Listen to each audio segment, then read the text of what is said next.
Hey guys, welcome to the HKC 217 podcast, powered by All Seasons Energy. This episode is sponsored by All Seasons Energy as well, who've been helping us for 4 years now, since I started racing really. They've been a massive help.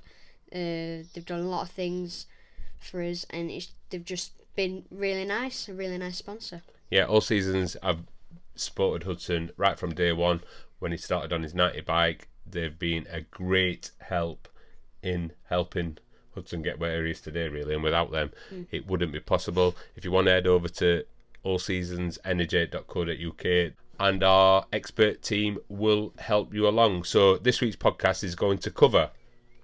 It's going to cover the fourth round of the British Talent Cup, which has got Harley McCabe in it, which we went to go and watch, and that were a great round to go and see. Nice, lovely weather. The first British Talent Cup round I think we went to this year, is it? Yeah, so it was really exciting. It were jam-packed, and we just had a nice weekend there. And then we're going to be covering the Bemsee fourth round again, which had Zach Weston in it, racing for the Team Green. Yeah, that was at Donnington again. Yeah. That was the week after, which were fantastic. Then we went to the British Mini Bikes Championship, round 4 again, all the fours, at Red Lodge. So we're going to cover all the results to do with Red Lodge, including Hudson's race report and all the class results, and a little bit of a catch up on the MotoGP results, because we've missed a couple, because we've had an absolutely manic June. So we're cramming in as much as we can in this episode. So we're going to roll through kind of what happened on that weekend. So we'll head back to Donnington, where we went to see Harley, which were absolutely fantastic. Obviously, we know a lot of riders in the British Talent Cup as well, so there weren't only Harley there. We would know George Bowles, Julian Carrera a little bit, we know from DRC Levers, Sully, Dan Goodman. There's a lot of riders that we know there, so it was fantastic to go back to Donnington. One of my personal favourite tracks to go back to. I'm showing my age a little bit there, but I like Donnington. I remember, I think it was my first MotoGP race. I seen Valentino Rossi at Donington, and obviously it's moved over to Silverstone now, but really enjoyed it there. Great, and it's really close, which helps. It's like 35 minutes down the road. And it's a good place to watch as well. So we went on the Saturday to watch Harley's qualifying. Harley qualified. He didn't actually qualify that amazing, really. I think he was struggling for a little bit of setup, so he qualified around about 15th, 16th on the grid. Which I wouldn't say we're disappointing, because obviously we're trying his best, so we'll just pull up there. So Evan Belfort were on pole, Emmanuel Brinton was second. It was good to see Reece Stevenson back. He qualified in third. Sully qualified in fourth. Julian Correa in sixth, the rider that we know. Harley McCabe 15th. Who else do we know? Harrison McKay, we know a little bit from flat tracking. Peter Willis, we know a little bit. So it was really fantastic to actually see riders there, and like the British Talent Cup. And actually, that was his first BSB round of the year, weren't it? Yeah. So although they're on round 4, we've been so busy, I think they've clashed with a few rounds. So yeah, it was really good to just be back at the British Talent Cup. Went and see Dico, which were a rider who come out to Spain with us, who were with the MLAV Academy. They were, we were seeing Dico, they were seeing Trick, who's the chief mechanic there. So absolutely fantastic. Really good Saturday day. Nice and warm. Night, well, it was red hot, weren't it? Red hot, yeah. So yeah, fantastic. So we'll head over into race 1. So in race 1, Harley progressed up the grid. This is not just focusing on Harley, but Harley obviously progressed up the grid, and then he finished in 6th position. Fantastic racing there, because them guys were like really quite close to each other. Let's have a little look at where they were crossing over. 1.7, yeah. So these three here were quite close to each other. So it was Ryan Frost, Julian Correa, and Harley McCabe battling it out. In first position come Emmanuel Brinton. In second position was Evan Belfort, and in third position was Sullivan Mounsey. Yeah, so he's doing it amazing this year, pushing up for podiums consistently, which is fantastic. And we will move over to the grid for race 2. We'll have a little look at the grid for race 2. So because Harley was in the mix a little bit, he pushed up his grid position. So he was, I believe, on the second row in 5th position for race 2. which, considering the start the start wasn't ideal, but hey ho, that's racing and that's what you have to deal with. So he started on the second row. Race 2 was on the Sunday, so we only went on the Saturday, and we went with Hudson's cousin and his uncle. Yeah. So we met up with them Saturday. We seen Dave as well, which was fantastic on the Saturday. Yeah, that were good. So that was really good. We stayed behind, had a few drinks, or Dad had a few drinks after the race. Yeah. We stayed there till about, I think it was at 8:30, 9 o'clock. Yeah. Drove home. Me and Louis were like riding around track. We rode all the way around the track, and then we went Donnington Park. Yeah, imagine that, riding your push bike round Donnington track. Yeah, so Donnington like Park. up and down, and then we went like to the end of the runway, and me and Louis were watching the planes go over us. So again, it were amazing weather. This was while a few were Steve. Oh, obviously we met Steve there as well. I don't think Luca was there on that Saturday. Did Steve just come? No, it was just Steve. No, it was just Steve. Yeah.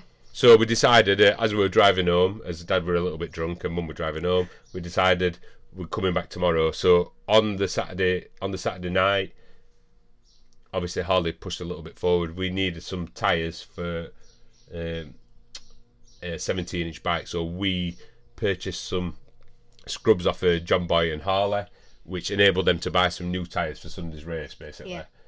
That was absolutely fantastic. So we've kind of come home, and I said to Hudson, shall we go? And actually, I just think me and you. Yeah. Oh no, me, you, and Alana went. Yeah. Me, you, and Alana went. Yeah, and Mum stayed at home. Mum stayed at home. Yeah. So that were on the Sunday. So on the Sunday, the race results was Evan Belford coming first position, Emmanuel Brinton coming second position, Sully coming third position, and Harley coming fourth position. But Harley were like 0.10 behind. Sully, really close. pushing towards getting the podium place. Absolutely fantastic weekend. Really good to be back at the British Talent Cup, and obviously we've seen Kyle as well, who did really well that weekend. Absolutely amazing watching Kyle racing there. We'll not touch on them results there, but obviously Kyle did decently well on that weekend, let's not say the least. So it was fantastic. We were actually seeing like Kyle rides like fan club, or like an army, youth army, I think they called. Were there about 30 of them? Yeah, they were. There must have been 30, 40. They were all like sat. Ironically, they were like bank, sat on the bank, kind of where we were, and we got talking. And one of them, like, I think where is it? His uncle. I don't know. You spoke to him. They were like bang next to us. So yeah, that was fantastic. We went and seen. They did a signing session down at the OMG Energy, like merchandise tent. Yeah. And we went and seen. Right, is it Ryan Vickers? Ryan Vickers. I've got it on a poster, but yeah. So Ryan Vickers were there signing some t-shirts. We've got a few signed bits and bobs, which are really good. We're seeing Hickey there as well. That as we walked past Hickey, it was quite funny that we're seeing Hickey with like a humongous queue. Yeah. And we like walked past Hickey, and we were like, "Oh, Peter Hickman's there. Oh, we know," which was pretty cool. And they were queuing around the block to see Hickey. Hickey was actually just before the TT, basically a week before the TT. Yeah. We've seen David Todd. Yeah, we've seen David Todd. David Todd, that were pretty cool. I had a photo with David Todd, that were pretty cool. I don't think he actually opted to race that round because it was so close to the TT. I wouldn't have raced.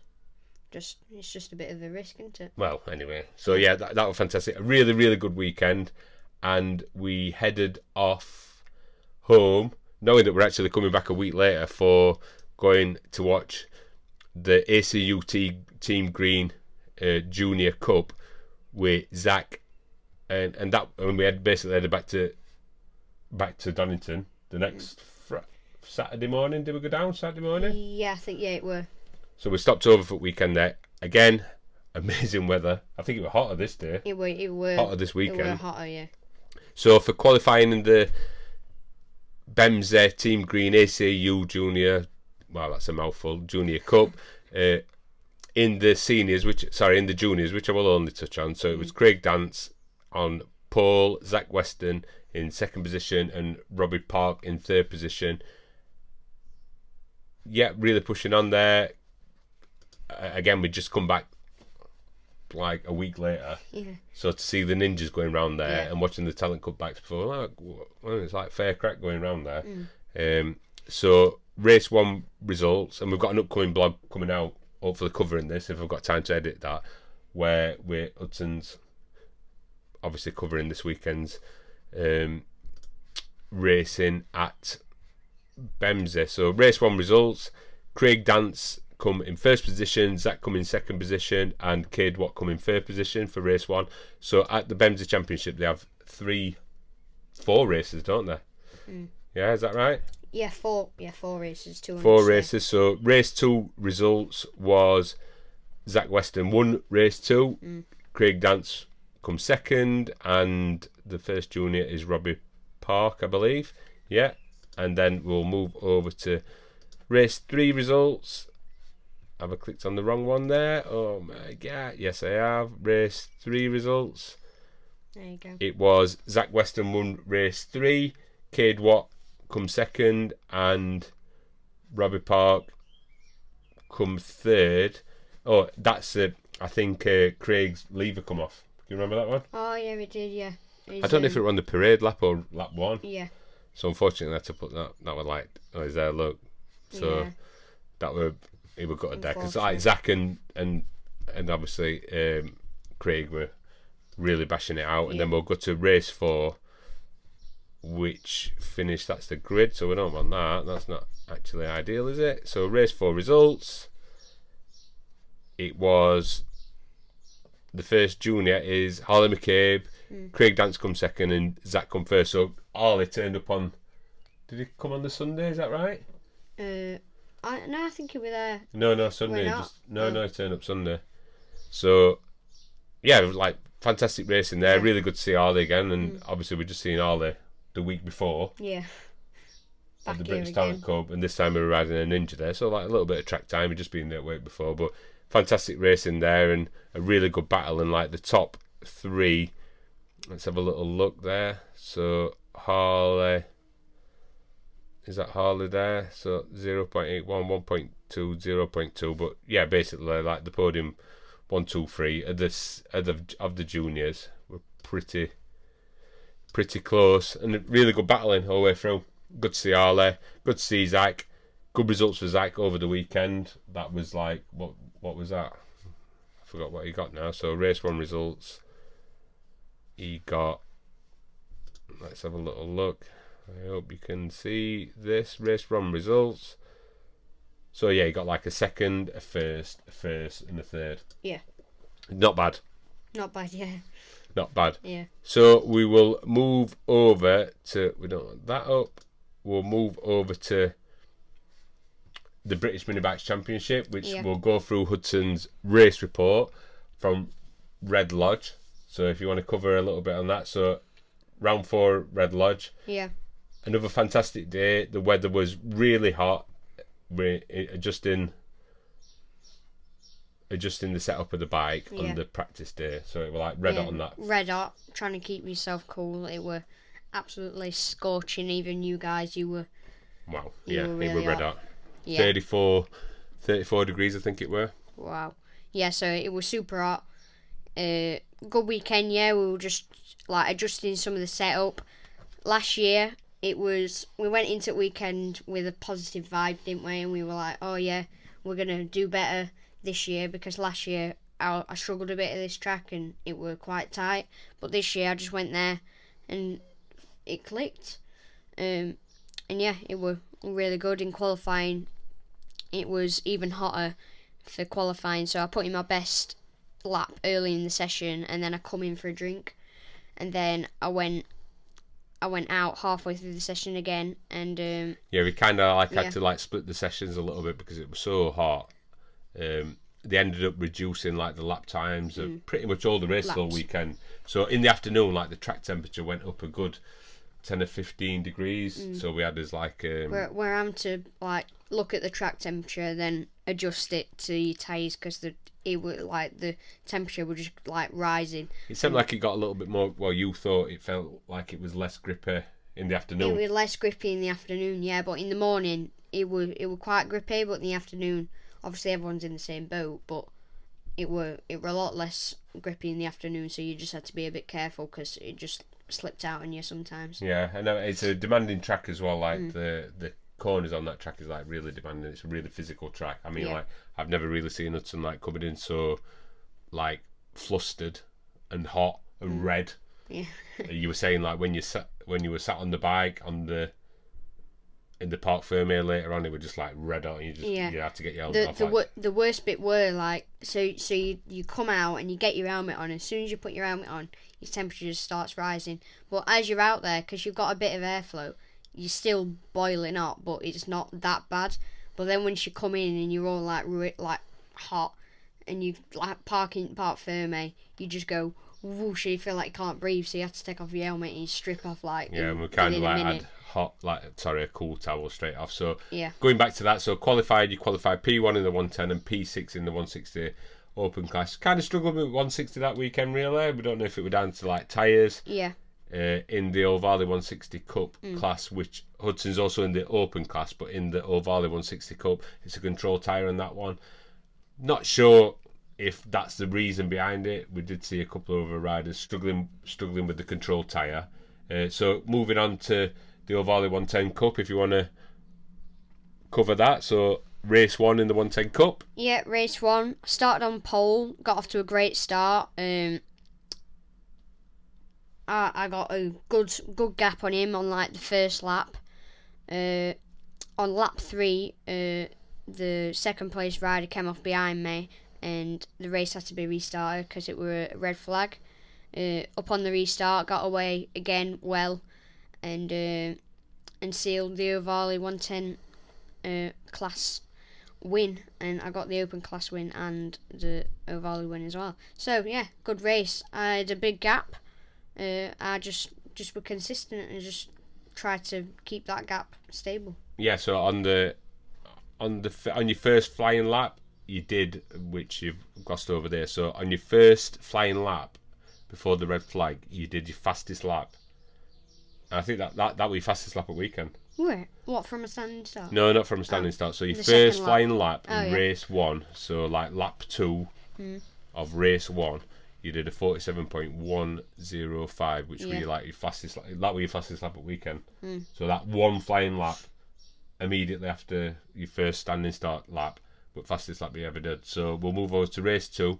Started on P1 again, riding a consistent mid 47 second laps. You gained a decent lead to take the win in the Open and Ohvale sealed class. So again, I'll iterate a little bit more on this. So in the 110 race, there's actually like kind of like 2 championships involved in that. So some people are on different type of bikes, which is like non-sealed engines. So obviously when I mentioned the Ohvale one, which you'll know from last year, that bike is a sealed engine. You're not allowed to modify that engine whatsoever. There's not a restriction on what the brake can be because the engines kind of vary a little bit. And then there's an open class one where you can be on booches, you can stick in whatever 110 engine you want basically. You can tweak that up to the horsepower limit, which I don't know what the horsepower limit is, but you can tweak it up a little bit more there. So kind of like a little bit of a variation that you can either be in the Ohvale Cup and everybody's on the same bike, same parts, or you can be on a boocher. Some people have got Ohvale bikes that have got I don't know what engine he's got in that one, like a stomp engine or whatever not, and you could change whatever parts you want on there. You could have different rear shocks. So that's just to explain what happens there in the 110 Cup. So moving on to race 3, again, if you want to read that one. Yeah, again, a great start. I got immediately into the lead. I lodged mid 47. Early to mid 47 laps. And got a great gap. And just kept a consistent gap, looking at my pit board, and just were consistent and just keeping my laps on point. So to go over the results on there. So just a summary. Happy with the results, taking 3 wins in the sealed Ohvale 110 class and the BMB Open 110 classes, and the overall results was. It was for the Ohvale 110 Cup. Was me in first place, Leo in second place, and Joshua Herring in third place. Then for the BMB 110 Open class, it was me in first, Parker Cesare, and Leo Soluyux in third place. So positive on there. Went faster than you did last year, which were good. I forgot what the exact lap time was, but it was faster than what you guys rode that in that 110 class last year. Really, really positive. So moving over to the 160 Cup, I'll cover on this one. So the Ohvale 160 Cup, and again, this is another one where it's a mixed bag. So you've got Ohvale 160 engines where you've got a controlled tyre, sealed engines, same bike, and then there's also the BMB Open 160 class. Now that doesn't necessarily mean that you're on a 160 bike. Some people are on 140 bikes, so it's up to 160. There's Bucci's, people with different type of engines that are 140 engines, and you can also, and the key part of this is that you can have a different type of tyre if you're running in the open class versus the Ohvale one. On the Ohvale one, it's a controlled tyre. On the open class, it's not a controlled tyre. We'll not go into that bag of worms, but we will go into race one. So you had a great start, you got up to P2, but you just couldn't keep the pace with the leading riders, and you dropped positions pretty much lap by lap here. So you got right up into second position, and you dropped positions lap by lap as you couldn't really keep the pace, and you ended up in P5, but P1 in the Ohvale class. So Azzelton's is consistently kind of like a decent start. You're not too bad at start, saying that. Yeah. So we'll move into race two. Again, similar situation. Got a great start up to the front, but couldn't hold on to position and dropped down to P6 and P2 in the Ohvale class. So another rider that had turned up that on the Sunday was Thorley. Yeah.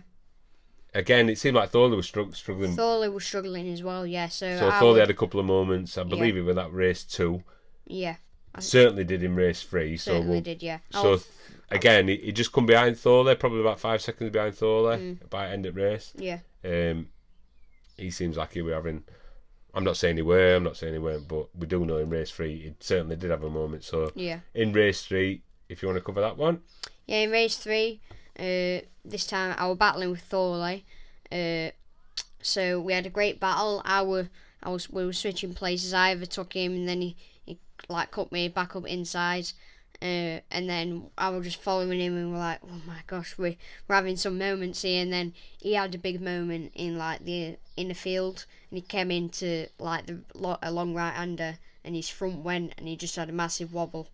And then I went up the inside, and then a couple laps later, I was coming on to start finish. I was behind him, and my back end like slipped out, and I had a big moment. You seen that one as you were holding out that pit board? I think that was like the penultimate lap. Yeah. Maybe the lap before the last lap. But anyway, penultimate lap. That is a penultimate. But yeah, lap. I was trying to set up a move, and I was just getting a bit eager.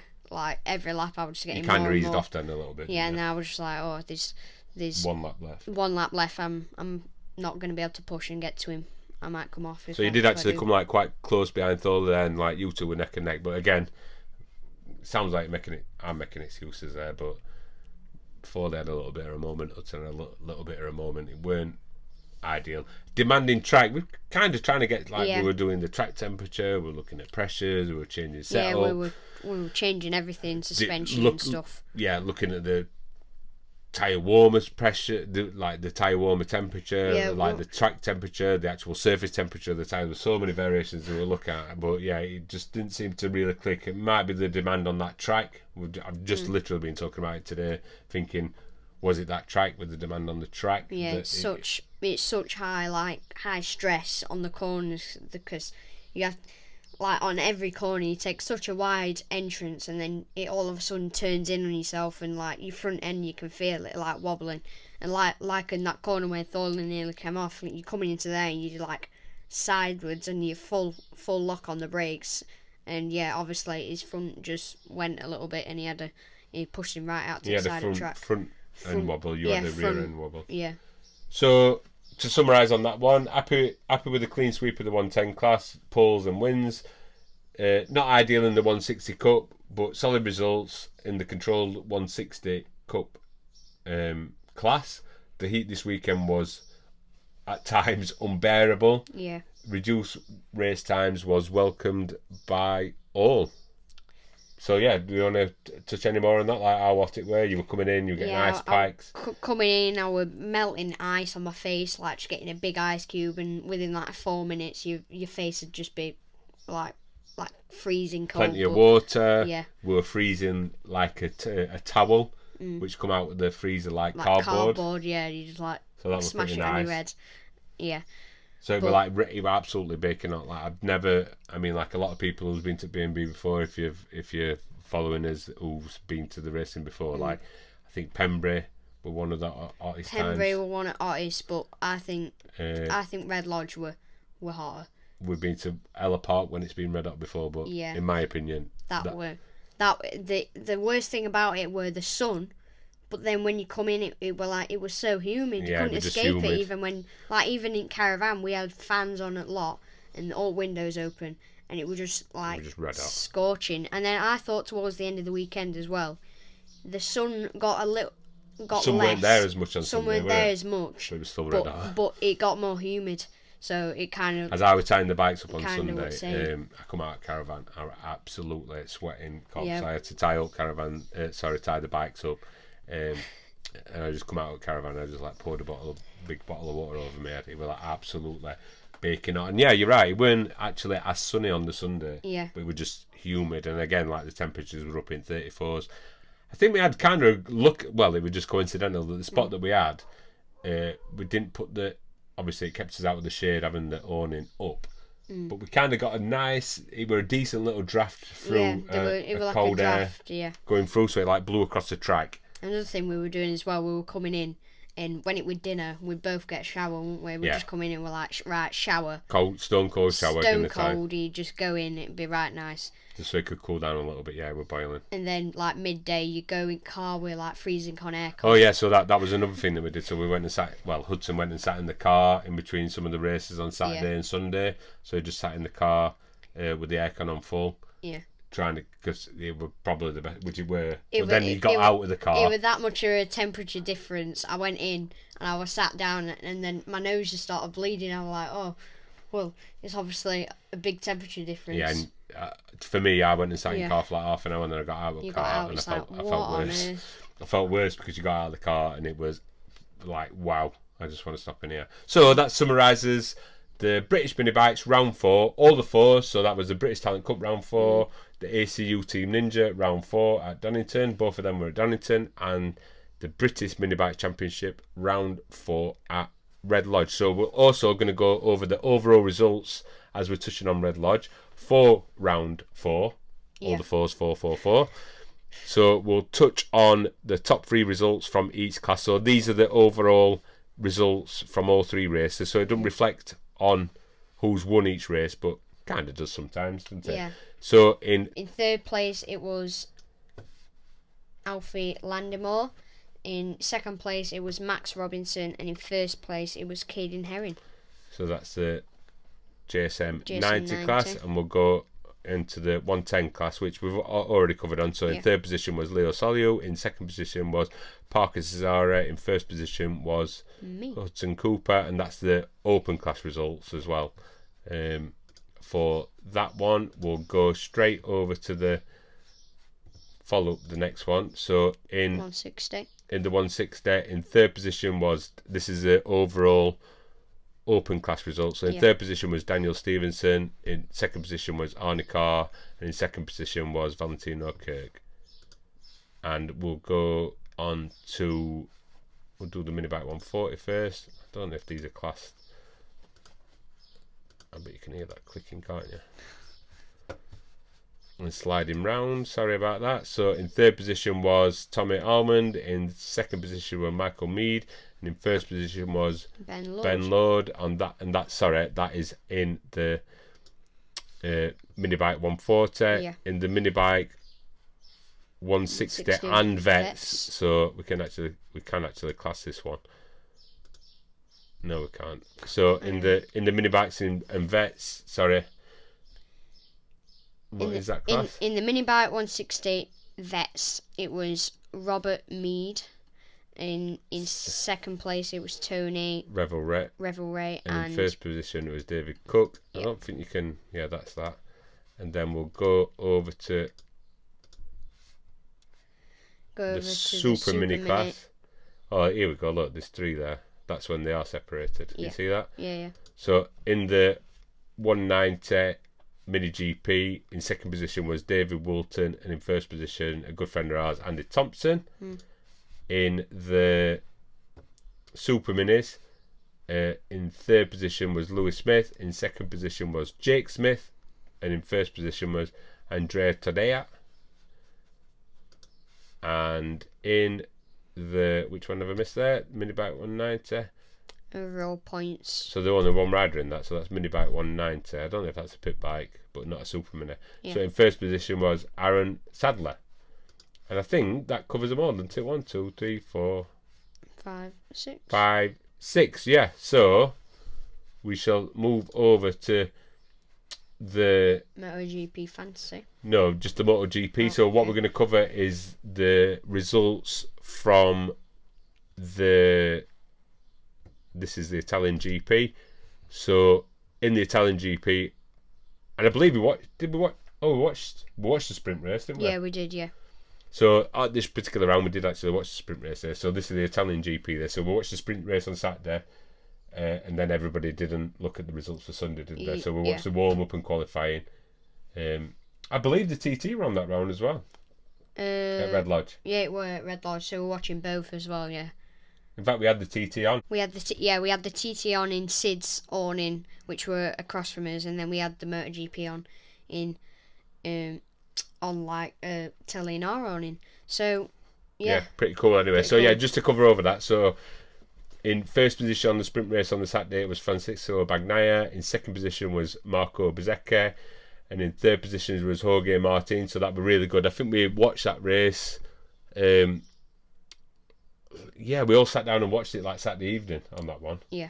With Pat and with Parker's dad and whatever not. Where I think you were like flying drone round. I think actually. Yeah, I was flying drone round, and all kids were like chasing about. And we'll go to the actual race. Francisco Bagnaia won the race. Jorge Martin in second position, and Joan Zarco in third position. So that was really good. And we'll roll back to the TT as well. So. And we're not really covered on this, and I wish we'd have done a podcast in between. So all the way up until the TT, we'd actually watched all the racing. So the TT actually started the week before. Yeah. So we watched the Super Sport, Super Stock, Twins, I think as well. It was quite interesting watching it, wasn't it? Yeah, and so on the and it kind of come to not a crescendo, but obviously the senior TT. And I knew this. The senior TT was on dinner time Sunday, and we watched. It was basically through dinner time, so we were able to watch it. So you were probably having a shower there, so a few of us all gathered round and watched Peter boss that, break the new lap record and whatever. Absolutely amazing. So that was fantastic as well. So congratulations to Pete, who is the Ohvale importer for the bikes, the Hudson races. That was fantastic watching that. So that pretty much, we won't touch on the Fantasy League because I cannot. Unless I can, let me have a little look. So if we go to the Italian GP there, Remy the Gardeners in first position, Rambo Racing's in second position, and Vlada the GP team's in third position there. Yeah. That's after the Italian GP. We've also got the Germany GP coming up on that one, which we're going to have to cover after that. And we've also got the Sachsenring Netherlands, is it? Yeah. I don't know if that's today. We're also, we're a bit behind, aren't we? we? We're a little bit behind, and we're trying our best. So super hectic. We've had a mega busy time. So in next week's episode, and I hope you're going to come and lock into that one. So we've got an exciting episode next week where we're going to cover the Free Tech Talent Cup round and anything else we've been up to in between there. We've been to practice and whatever not. So that's the next episode of the podcast. Don't forget to like and subscribe. Smash that like button. Look over at Hudson Socials. You'll be able to find him at Hudson Kai Cooper, pretty much on any social channel. If you're struggling to write that in, search for the hashtag HKC217. Yeah, and I'll pop straight up. Yeah.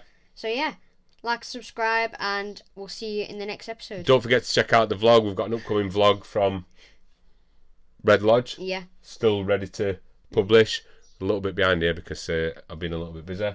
So we've got a vlog coming out. Head over to the YouTube channel, look at the vlogs as well. That covers the rounds as well. So we'll see you on the next one. Bye for now. Bye.